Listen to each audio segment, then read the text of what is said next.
Mack the third, along with my co-host and chief of staff as usual, Daniel Patrick Mack. Brother Terry Bass is operating the controls, keeping everything in check.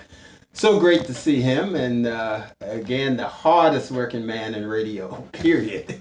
So great to see him. And pardon me, we want to start by thanking our sponsors. We're sponsored in part by the Friends of Jim Clyburn and also by the Gullah Geechee Chamber of Commerce. And we are going to have the person with the Gullah Geechee Chamber of Commerce on the day, Miss Marilyn Hemingway, no stranger to our community. She is a very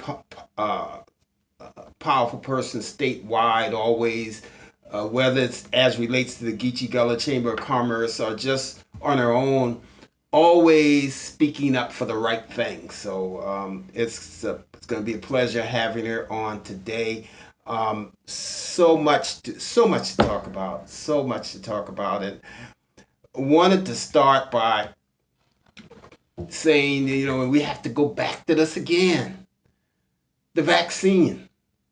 And right now in our area and areas around the country, there's more vaccine than people willing to come get it.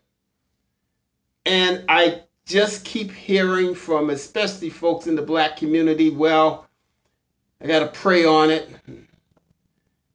I don't know what's in it. We don't know what's in all those doggone chicken sandwiches we get from all these different places when they come out. We rush to get them. We don't know what's in those. But now, the Tuskegee experiment, all of a sudden we get all history consciousness. Well, the Tuskegee experiment, they didn't give us the right medicine, all right? So we were denied. So please, ma'am, please, sir, get the vaccine. Get the vaccine. Do what you can. We have the Center of Disease Control researching. We have the top doctors, the top scientists. We have scientific data. Rely on that. Rely on that to make your decision. Get the vaccine. I've been mentioning the last couple of weeks polio. That's all you have to say. Polio. Go do your research on polio and see how devastating that was in its time period. What families, what children had to go through dealing with polio. Came up with a vaccine, all but eradicated it. Smallpox. And several years ago, they came out with this, they call this anti-vaccine group. People that said that vaccines caused autism. You remember that? Every scientific study knocked it down as being absolutely false.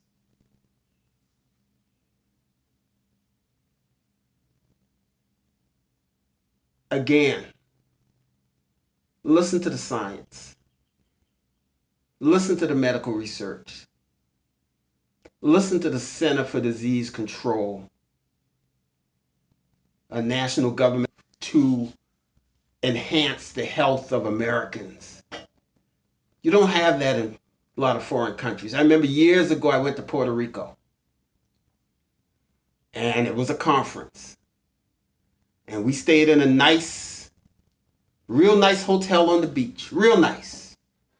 Everything was right there. You walk 2 blocks away from that hotel, and this was back in 1979, so it was a while ago. You walk 2 blocks away from that hotel, you saw eating places that literally you wouldn't take a dog to. Dirty. You didn't know whether they were serving you dogs or cats or rats or what. It's just undescribable. But we have food inspections here in our country, government food inspections, as relates to the food, as relates to how clean the entity is. So again, I say to everybody, Don't try to outthink the room. Just get the vaccine. Absolutely. I actually go to my second shot at the end of this episode today. So, and the biggest thing is if you do have any, and what I mean, I'll say valid medical concerns, like any type of pre-existing condition, anyone who's pregnant, um, something unique, at least get the information, go to your doctor and get the information instead of just saying flat out, right, I won't get it. Get the details. Everybody is built differently. You need to go to your medical, the medical expert and see what it is they recommend. There's a lot of people out there who they said uh, it, it wouldn't have that type of impact.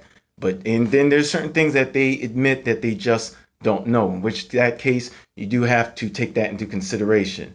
But the other thing is for those who are vaccinated, just please understand it doesn't mean that as far as the way that this disease works, it's probably going to play out just like the different strands of flu that people have.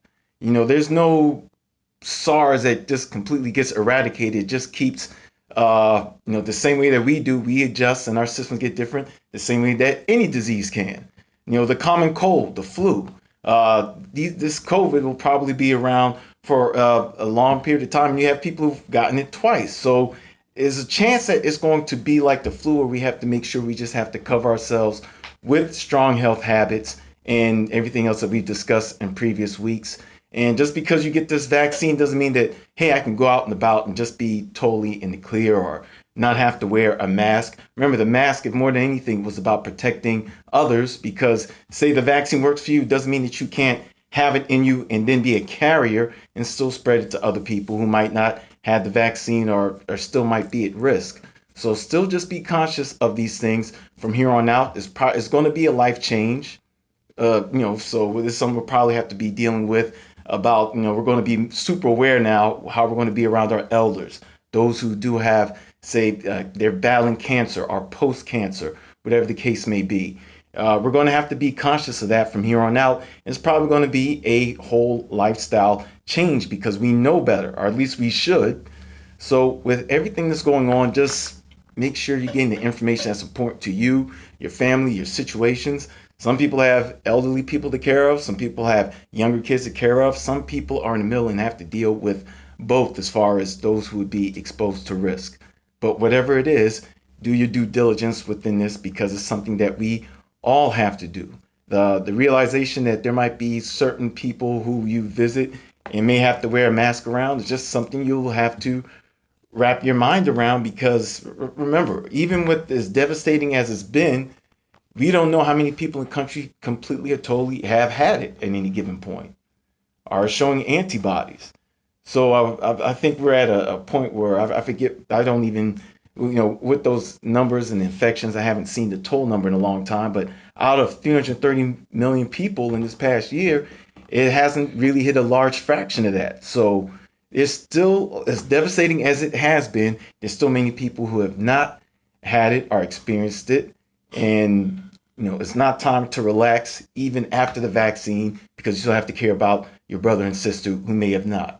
Absolutely, excellent point. I've had both shots, but again, it's not a thing where you put the I wore a mask in the building today.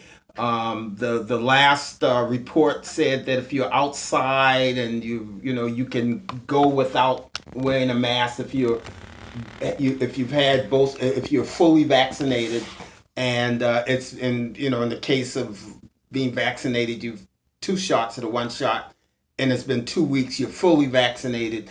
They said you can go without a mask as long as you're not in a crowd and you're outside. I still, to send a message, even if I'm walking in a parking lot by myself, I still wear the mask because again, it's not, well, happy days are here again. Let's just jam up and have a good party. Let's do this. Let's do that. You still have to be careful. You still can be a carrier. Again, listen to the science. Listen to the science.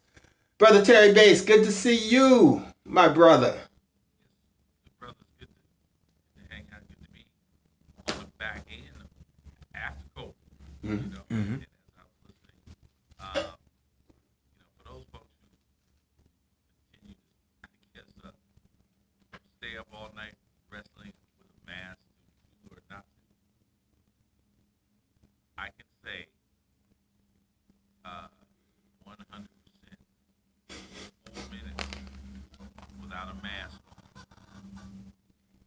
is how I got COVID. So if you wanted to hear from somebody who has had COVID-19 after all that time, Mm-hmm. we talked about it many times, all over a year, wearing a mask, I'm wearing it still. I'm supposedly, I'm a super guy now. I had COVID, but no, to protect you and to feel that I'm being a good citizen, I will wear this mask all until Mm-hmm. further notice. But Mm-hmm. 4 minutes, I can tell you, 4 minutes, and just a freak scenario that caused 20 people to go inside of a house and mask on your ear doesn't cover anything. Mm-hmm. and 4 minutes and not having that mask on, and somebody was carrying, and 10 out of 24 people end up with COVID-19. So if you never believe, well, if you believe that I say anything that makes any sense, or I'm just telling you, I'm giving you my own account. Wear your mask. Mm-hmm. It does. It helps. The virus needs a host, and there are hosts out there. And if everybody wore masks for 4 straight weeks with due diligence, we can knock it out the box. But because of all of the variants of behavior, that's just as much as the variant of the virus. Yeah. Wear your mask. And I'm glad I'm feeling. I'm about 85%. yeah. Okay. You don't want it. I can tell you that too. Okay. Sounds good. You're looking great. God is good. Thank you. God is good. And the vaccine, 13 days of vaccine in me, I Mm-hmm. believe, kept me and my wife. We both Mm-hmm. got it. It kept us from a hospital. Mm-hmm. Guarantee you that as well. So Mm-hmm. those folks that are wrestling with what's in it, like you said, sir, what's in it? Well,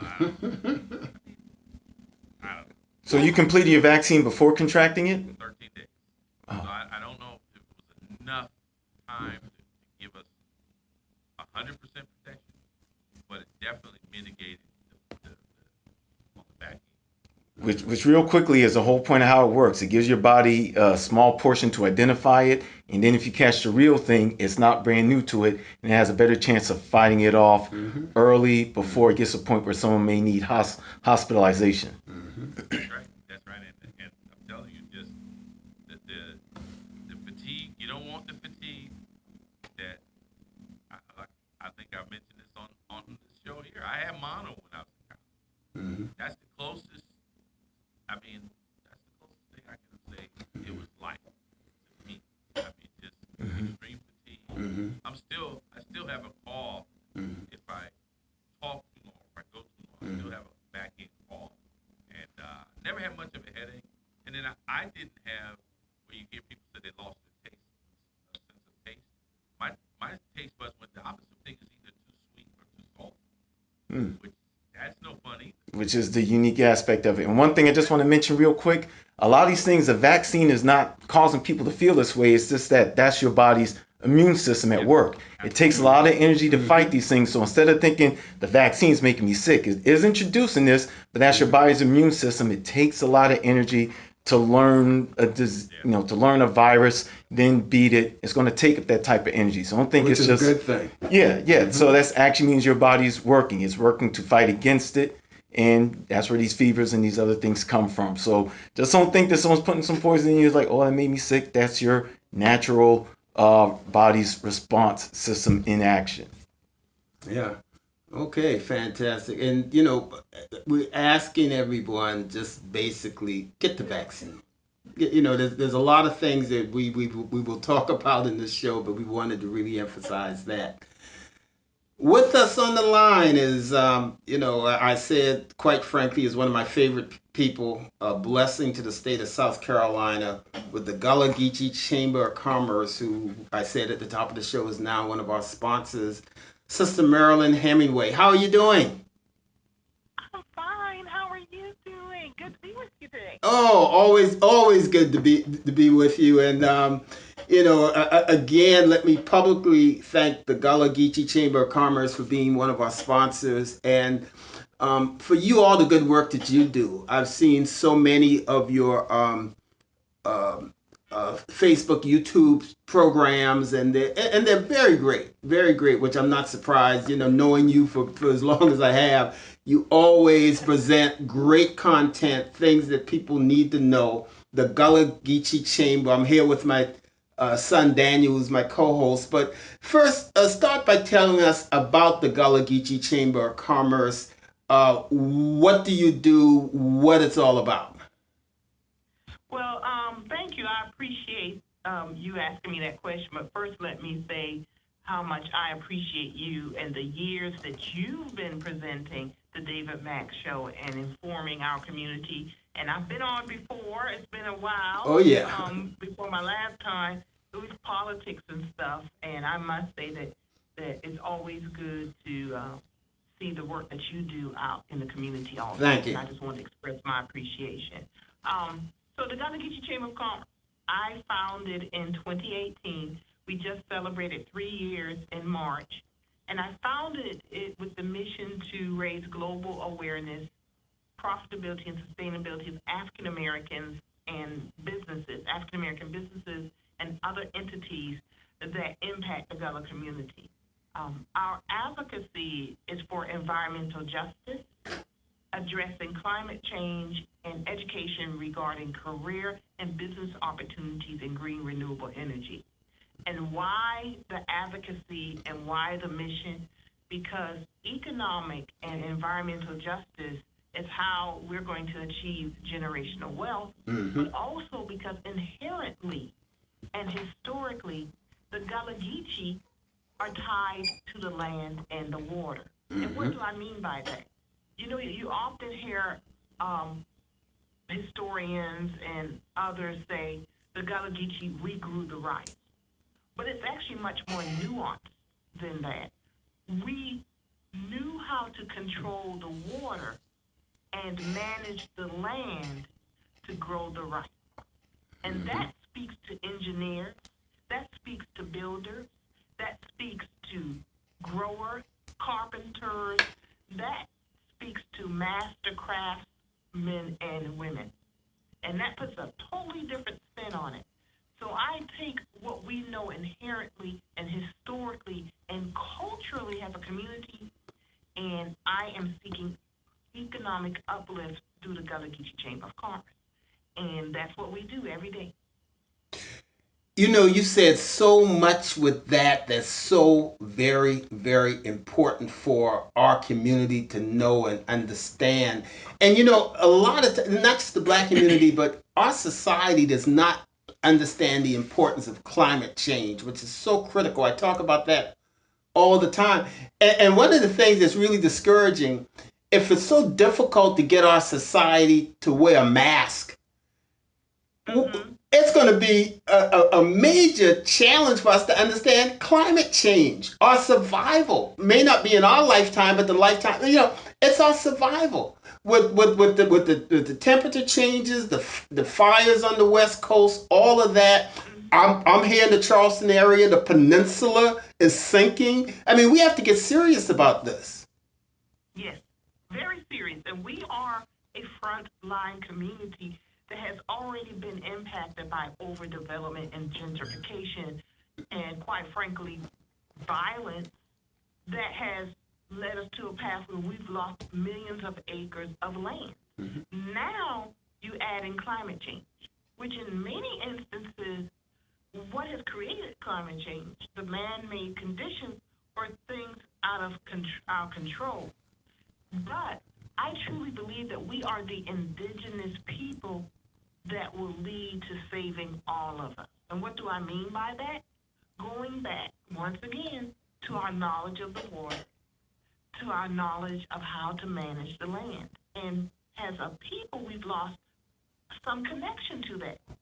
We have to get reconnected. That's why it's important when you see these community gardens popping up. A very good example in North Charleston with Fresh Future Farm with Jermaine Jenkins.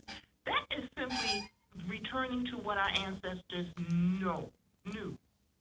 And she has modernized it. That's what we're supposed to do. There's a community garden here. I'm physically here in Georgetown. The Gullah Geechee Chamber covers the entire coast of South Carolina, but physically I'm here in Georgetown. There's a community garden here in Georgetown that's teaching our young folks about the foods that were brought from West Africa. They're growing different varieties of watermelon. They're growing rice. They're growing sunflowers. They're growing the yams and talking about the different varieties, bringing our young folks back in connection to the land and the water and explaining to them the importance of understanding climate change and how it's impacting us. We literally are being flooded off of our land. We are being pushed off of our land with the frequency of hurricanes. So many of us are in heirs property situations. If you're evacuating, you come back to a house that has been destroyed or land that has been disturbed and you don't have clear title to that land, it's harder to get FEMA loans or just bank loans to get back in your house. So now you have a homeless situation. In our community, which is based in West African traditions, whether we realize it or not, we take in what? Our family members when things happen to them. But they're still homeless because they lost their home. So we have this slow-moving hurricane of climate change, king tides, sea level rising, that has actually been impacting us, our community, for quite a while now. But because we are an under-resourced community, you don't really hear talk about it. Now people are becoming more aware, but we have to be at the table because we are the community that knows how to manage the water, manage the land. So if they don't listen to us, and if we on our part do not listen to the ancestors, all of us are in trouble. Good afternoon, Miss Hemingway. This is Daniel here. So glad to have you on the show. And while you were speaking about everything, it's odd because I remember being in school, elementary school in the 80s, being a kid, hearing about, I forgot the term they used, but they were just talking about all the chemicals we put in. It was the ozone layer at that time. That was kind of how they just kind of put it. We're damaging the atmosphere, we're damaging the ozone, but then it turned into actual global warming over time. So the thing is like we've known about this for so long, but people are so slow to action, and it's usually because when people are worried about something more immediate, like what to eat or their own health, until it's actually in their face, that's just a part of human nature. No judgment on anybody, but until it's actually in their face, that's when people say, "Oh my gosh, we really have to do something." So if you could kind of paint that picture, because paint the picture where if we just took no action, if there weren't people like you out there making sure we fight against global warming and changes, we talk about the peninsula sinking. People think, oh, it's just flooding or it won't affect me in their lifetime. Paint the picture about how soon some of these things or some of these changes could be. And just in the Charleston or South Carolina area alone, some of the things that we may face if we do not take action or start to take this seriously, or if nobody took action. Can you paint that picture to make it more real for our listeners? Yeah. It's a very good question, and let me say this, and people need to be clear about this. It's happening right now. It's not something that's happening 10 years down the road, 20 years down the road. The worst impact is going to be, say, 20, 30 years down the road, but that's still our lifetime, basically.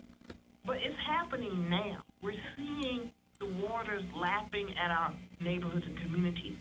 What does this really mean in real time? Loss of cemeteries, loss of living spaces. People right now are being moved out of their homes. I gave the hurricane as an example, but people have to leave, and I'll give an example in Georgetown, in the North Santee community. Right now, there are about 100 houses they're looking at that people are trying to figure out how they're going to get the higher ground. I mean, really figuring out.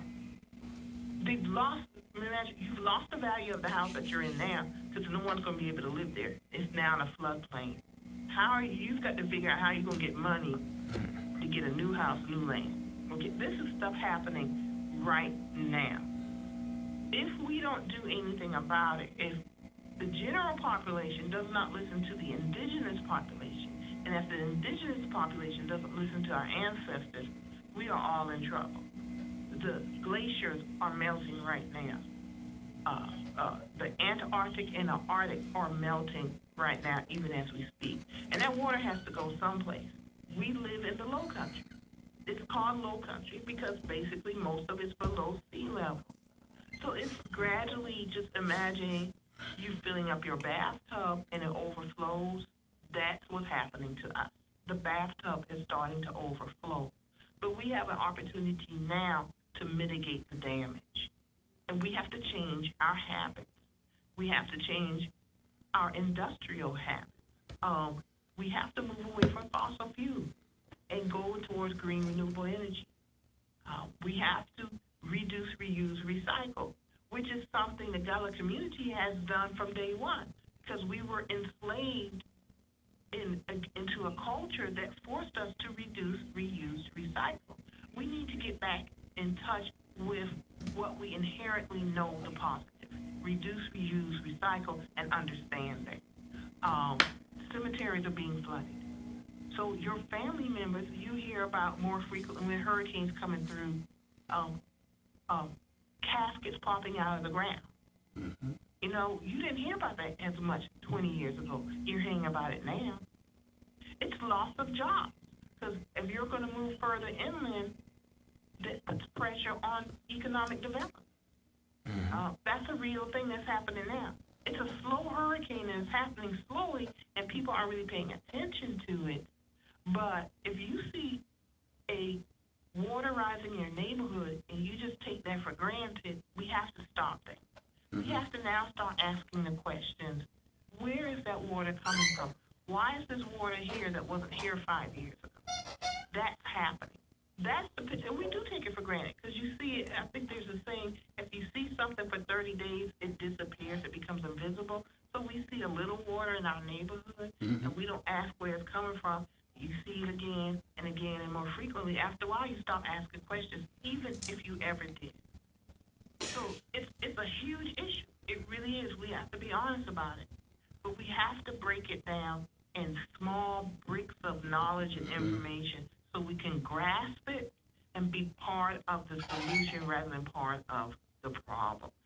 Just the fact that you could tell the temperature changes in our days. We actually had a spell of warm weather in March that is actually unusual. And people just didn't even think about it. Then it got cold again. Then we went into April. It was warm this winter, a very warm winter. Mm-hmm. But we had enough cool, cold days that people think it's normal. That is not normal. I did not break out my heavy jacket. I had a hoodie all winter, and that was enough. And I did notice that. That's not good for Mother Earth. Yeah. That's not good for our home where we live. And we got one home. Everybody is not going to make it to Mars. Okay, we want our listening audience to be reminded we're speaking with Sister Marilyn Hemingway with the Gullah Geechee Chamber of Commerce. And you were just breaking this down so well, because we've talked about this constantly on our show, because it's something that, you know, the nation, and especially the Black community, we don't talk about climate change. We don't talk about, you know, and the thing that makes it so clear, if you live in the Charleston area, downtown Charleston now will flood without it raining a drop. And we've talked about that. We've talked about that from high tide is enough. What does that mean when streets downtown Charleston will flood and it hadn't even rained? Sometimes they even had to close down the streets. They made an announcement, we had to close down the street because the streets are flooding. What does that mean? And I know it gets into some science, and you know maybe the folks are not really connected to what fossil fuels mean and what we have to, but we have to break it down, and you're doing such a phenomenal job of doing that so that we can understand that this needs to be way up on our agenda of stuff to do, because if as relates to our survival. Yeah, it is scientific, but we have to do what our mothers taught us. We have to make it plain. Mm-hmm. We have to make it plain and have to make people. Why do we get floods when it's not raining? It's because Charleston in particular, but along the entire coast, Charleston is wetlands. I'm keeping it simple. That has been built up. Okay? And nature is simply taking back what it owns. Now, and how do we mitigate that? We got to build up some more. And our ties to that, who built the build-up? Black folks. Enslaved black folks. So we have ownership of this. That has been hidden from us, but we have ownership of it. And we need to take back that ownership to not only save ourselves, but to save the other folks too. Wow. That's well how put. real we have to get with this. That's the historic, inherent part of it. You know, and we have to let people know that. So that creates a pride of ownership. You know, we can get into the reasons of why we no longer have that ownership. I think that may be another show, but what is the urgency of the matter? Listening to the ancestors, getting back in touch with who we are inherently, controllers of the water, managers of the land. Yeah. There's a reason they took ownership of the land from us. And I was just reading about it this week, the millions of acres that we owned after the Civil War, and many of us were prosperous, and that's also one of the reasons we were lynched. Because once we got ownership of the land, we became prosperous. So they knew they had to disconnect us from the land. So we got to get back to that. And I think it's happening, but it's happening in individual silos. We have to talk to each other. We have to connect to each other. We need to stop hiding how much we make. And what do I mean by that? We are famous for not telling people how much we make. That's another form of control. Because if I don't know what you make, and you don't know what I make, do we know we're making enough money? This stuff is deep. This is deep. Okay?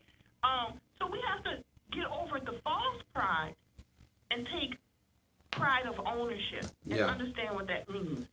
It's biblical. And you know, to further emphasize Over the land and the animals. Go ahead. To further emphasize the importance of what you're saying, I grew up in downtown Charleston, okay? And when I drive downtown Charleston now, I live in North Charleston. When I drive downtown Charleston now in the peninsula, it is painful, because of the gentrification that has taken place. I mean, and my grandfather was one of the many African-American contractors that built a lot of those homes. You know, there's a story as relates to the famous movie theater, Riviera Theater downtown, that when they first built the Riviera Theater, they had white bricklayers, and they got it a third the way up, and it was so messed up, they had to tear it down and get some black bricklayers to come in and build it. And like my grandfather and so many of them, they didn't go to formal schooling. They just learned from somebody else, and they were just absolutely phenomenal at carpentry, at bricklaying, at just building all of those beautiful structures you see in downtown Charleston. And now it's a situation where even the blackest areas, Miranda Holmes Street, named after a tremendous African-American female, Miranda Holmes, is now just about all white. You know, all the areas that were historically all black downtown Charleston, now, you know, we're not there. And not only we're not there, so many black folk can't afford to live down there. So, you know, this is so important for us to, quote unquote, be able to stop the bleeding and move forward. But you have to have that, because that's why it's so important for you talking about these things. I want to kind of shift away, because the information is so important, but one of the things that's so key is us as black folk having the mindset to do what we have to do. And one of the things, you know, that has really drawn a lot of attention this week, it didn't shock me at all, but Senator Tim Scott's response this week, and the social media and everybody's been blowing up with this. I've known Tim Scott well over 25 years, probably 30 some years. Didn't surprise me, but I think we have to have a conversation with it. You know, I've said it over and over again. One of my number one mentor is a guy by the name of Isaiah Bennett, who's passed away now, but he caught me right out of college and taught me so many things. And one of the things that he used to say is black folks selling out is nothing new. And don't get surprised on it and what have you, et cetera, et cetera, et cetera.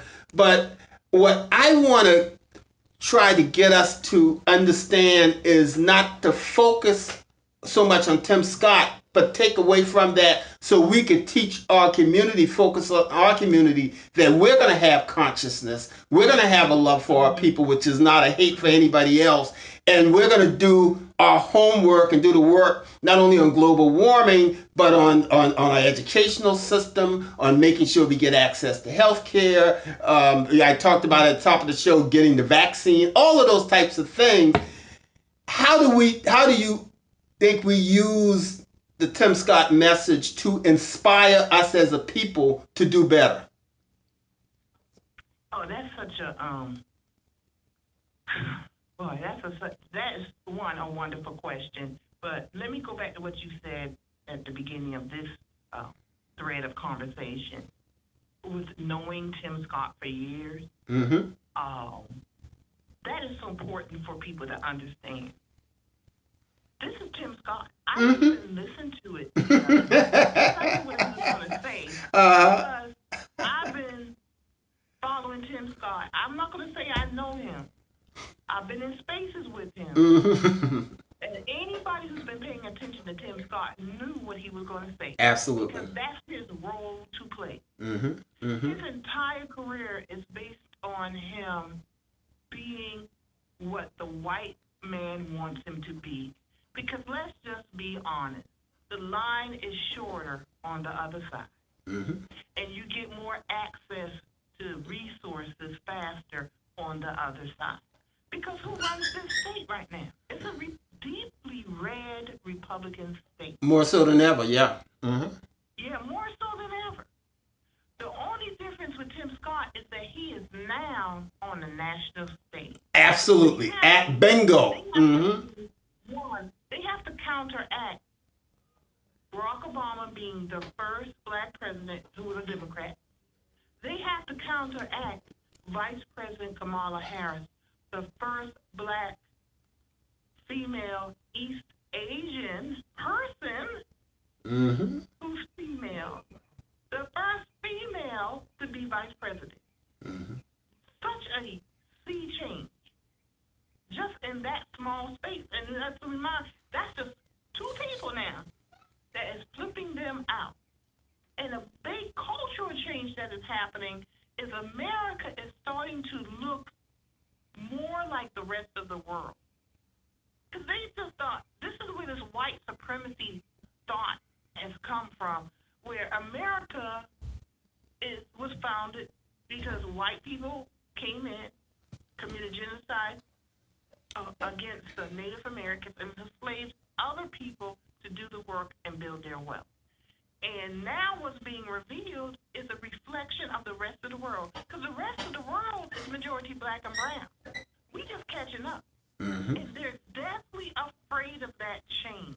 And so, Tim Scott, but if you look at history in the plantations, there has always been revolt. There have always been black people who stood up for their rights as a human being. Okay? But on the flip side of that, there has always been the one to go back and tell the story. With every revolt, there was a black person who ran back to the plantation owner for that extra chicken in the pot or that extra favor to tell all and to mollify the fears of the plantation owner. So Tim Scott is simply a modern version of that type of Negro. And his entire political career has been built on that. As I said, the only difference is he now has a national stage because he has to be the Negro to help them with their guilt. He has chosen to be the Negro to help them with their guilt, to mollify their concerns and fears of a changing world. That's the bottom line. And that's what our people have to understand. You have to understand that so you can continue the fight. And how do you do that? Knowledge. You got to get as much knowledge so you can put in context what is happening right now. Not just about a Tim Scott, but the demographic changes. Because have no doubt that the Republican Party is working very hard by gaslighting the nation, by putting a Tim Scott front and center. And meanwhile, that's a distraction from real policy change that they're doing on the state level with voter suppression bills and ending your right to protest. Ms. Hemingway, and this is David Mack Radio Show. This is Daniel again with a question. We have Miss Marilyn Hemingway joining us, CEO of Gullah Geechee Culture. And just want to continue the conversation by asking this question as far as within the Black community, just making sure that we have that understanding is something that we deal with every election season, different things that affect our community. How do we make sure that we do stay cohesive enough, but also recognize the differences within our approaches? We have some people who like to take a faith-based approach, and with that type of action, those who take political, those who will take it directly to the streets, some who do a mixture of each. But how do we get to the point where we don't have, especially with this someone just trying to say, oh, if they're not down for this cause, if they're not religious enough, we're going to cancel them, or they're too political, so they're getting into politics and the political games, so we're going to cancel them from this cause, instead of realizing that we're all actually, for the most part, working towards the same solution. Like those who are really in this battle and trying to make things, trying to help the economy, trying to help their fellow man, trying to make sure that Black people and people of color are not minimalized. Those are all in the same fight, but they just have a different approach. Do you have any words or thoughts about how to make sure we're more unified, where we might have different approaches, but we're not knocking each other down as we're trying to get to the same goal? Yeah. A friend of mine, we've had this discussion for years, and I had to grow and learn to answer the question you just presented to me. And what do we have to do comes down to what we do as individuals. And the first thing we have to do is recognize that we all have brokenness. And the brokenness comes from the inheritance of trauma in our DNA as an enslaved people. Okay, that's a brokenness that we all deal with. And from that brokenness, that informs domestic violence. That informs lack of self-esteem. That informs a broken community. So to answer your question, until we, one, recognize our individual brokenness, two, once we recognize it, start putting ourselves on a healthy journey to deal with that brokenness, that means therapy. That means working through and being honest with each other. And this takes work. That's why I said working through. And it is a continuous journey until we all close our eyes for the final time. Once we recognize this brokenness and once we put ourselves on a healthy journey, we will then have healthier homes. We will then have healthier communities. We will then have a healthier nation and a healthier globe. But until we as individuals recognize our brokenness within all of us, which would then allow us to see our own humanity and give ourselves grace, we will not be able to see the humanity and brokenness in each other and give all people grace.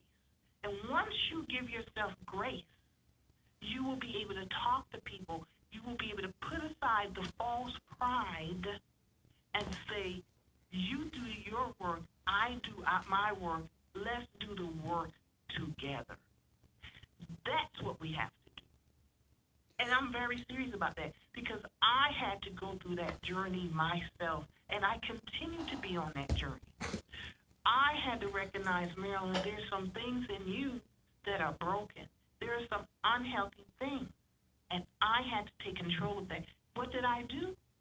I went to therapy. I suffer from depression. I think the last time I was on my show, I talked about that briefly. I had to learn how to manage that. I was in a depressive state, and I didn't like being there. So throughout my life, I've had therapy, and I made a decision. For me to move from the position I am in right now, I've had to humble myself, see the brokenness, and go get help. That transcended church. It transcended community. It transcended family, because it had to be about me as an individual getting into a healthy space. And once I did that, I took business classes from the College of Charleston to get on a healthy business trail, to become an entrepreneur, because I wanted to be more and to do more for my community. Those moves working together put me on a path where I am delighted to celebrate other people, because I see in them their humanity, and the grace I've given myself, I can give grace to others. And until we do that as individuals, our community will continue to knock heads, work in individual silos, and not grow and be who we can be as a community. And I hope that answered your question. Oh, Very much so. That is phenomenal. You know, I've often said, with regards to we in the Black community, the trauma, and I use that word quite a bit, and we're speaking with Sister Marilyn Hemingway with the Gullah Geechee Chamber of Commerce. I've often said that the trauma historically that we as Black folk have gone through, there could have been buses like the Million Man March just taking us off to get some type of therapy. Because a lot of us, whether we go formally or not, we all need it. You know, including me. We all need it. Because, you know, I look at situations historically like Isaac Woodard, after fighting in the war, coming back and getting his eyes budged out while in uniform.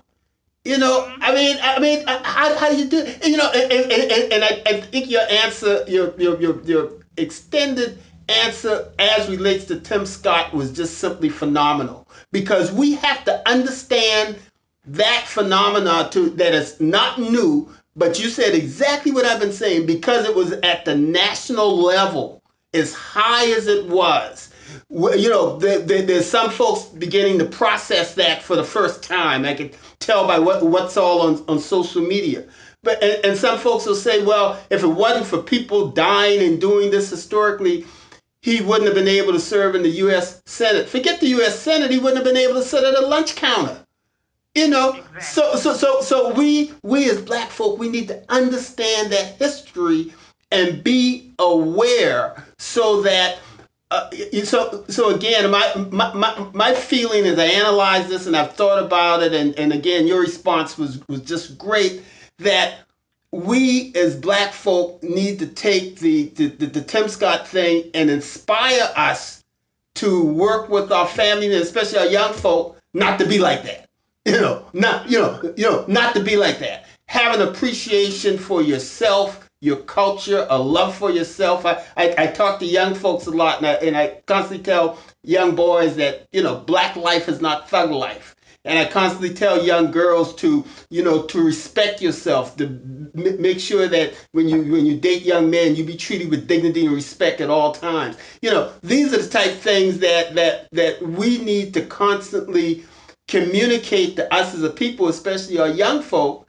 And again, with your various media outlets, I think you've done a great job at doing that. So I thought, as I thought about it, the Tim Scott raising that and being able to talk about that is so very important. In terms of what's going on now with there are 360 bills in 47 states right now that deal with voter suppression, and a lot of them has to do with taking voting ballot boxes out of Black communities.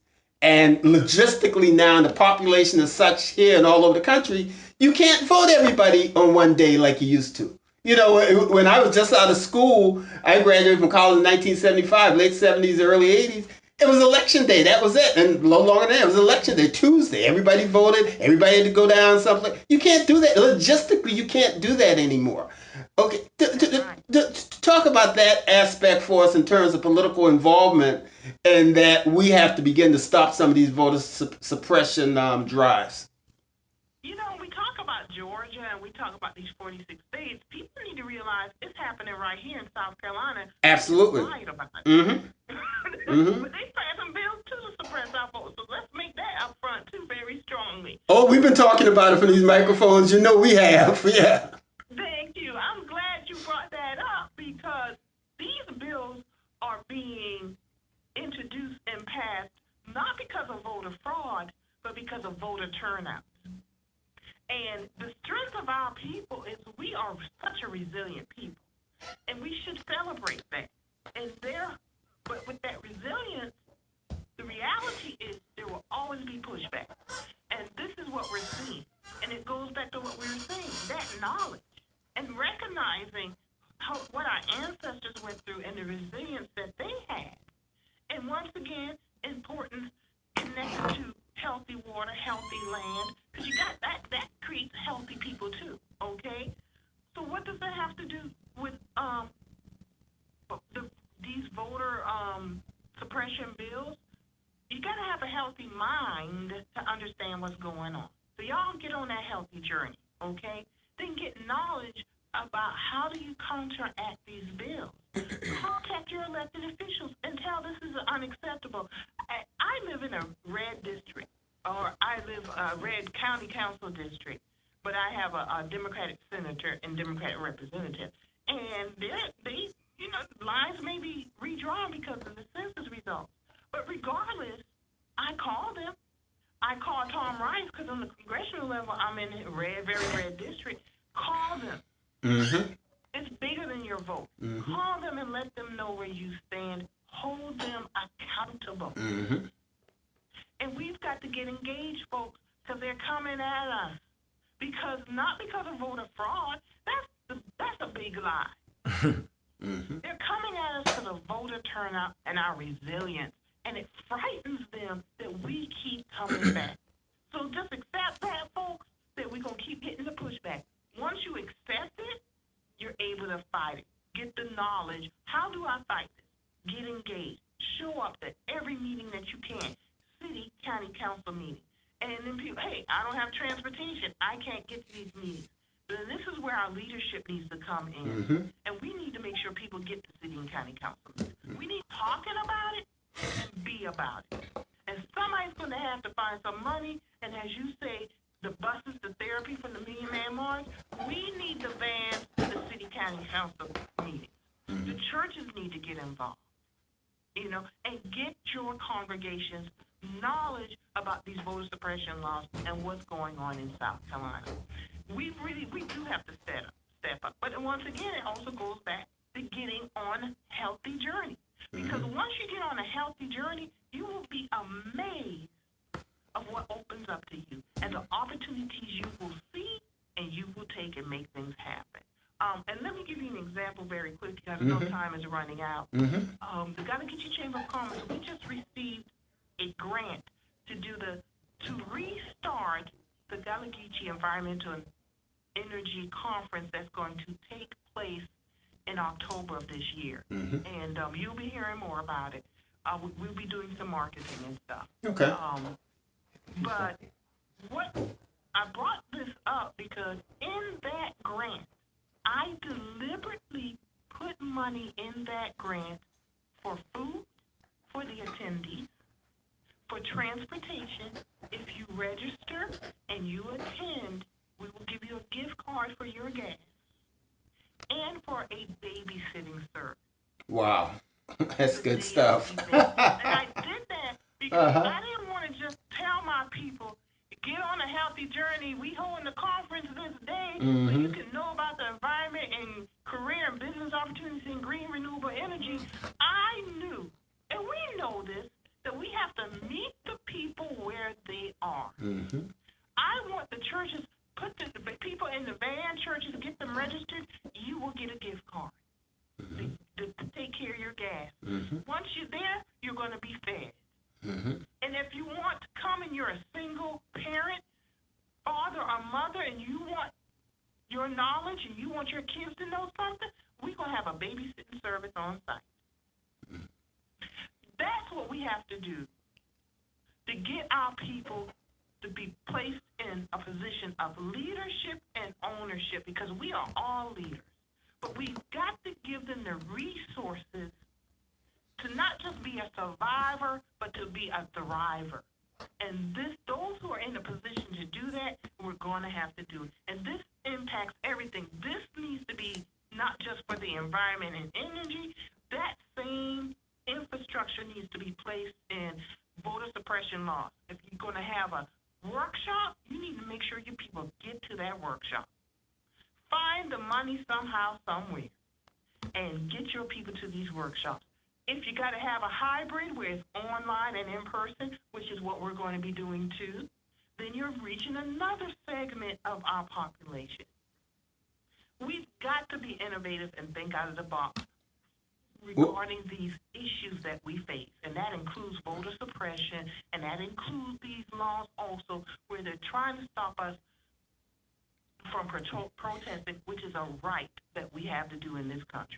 Sister Marilyn Hemingway, thank you so much. You brought some tremendous information with us for us today, and we really appreciate it. And prior to October, we're going to be promoting this event very, very hard from these microphones. Thank you again. Thank you. I appreciate it. Y'all have a good day. You too. Same Take to you. care. Thank you. Bye-bye. All right. All right. We've got about 2 minutes left, and again, just great information. Absolutely. And the biggest thing that I love about her approach is she tells you have someone who's actually making the change they want to see in the community. And she talks about how she got out of her own way. A lot of times when I was hosting a show, and I'd be without you, because when it comes to politics, how it works, I just like the listeners here, I listen to that same expertise. But I've had to make sure I got out of my own way to make sure I can execute along with you. And that's what all our listeners, we all have that same challenge. So listen to her advice, personal and strategical, so we can be in this fight and be at full strength as we are in it. Okay, Brother Terry Bates, any closing remarks you'd like to make? I went to college with Marilyn. Yeah. Good people, heart's always in the right place. Yeah. Yeah. I would just say to everybody out there, once again, coming off of COVID-19, let's not let our guard down. Stay on it. Yeah. Let's fight to the bitter end. Okay. That's a smart group, you and Marilyn. But anyway, all hearts and minds being clear. Until next time, take care of yourself, and thanks for listening.